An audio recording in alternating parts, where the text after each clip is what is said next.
the mercy to give us life. Give us life.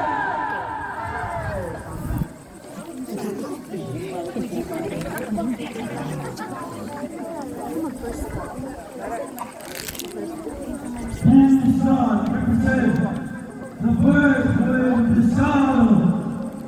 Oh, mga yulo, ang duwagan, duwagan, God, my country, my family, who the baby.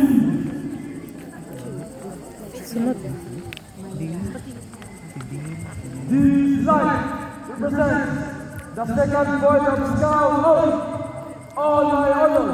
I will go my business to do my duty to guide my country, the Republic of the Philippines.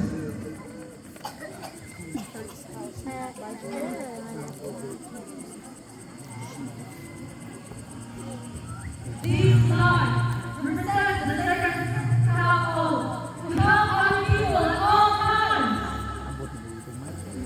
These lights represent the very voice of the sound of to keep myself physically strong, mentally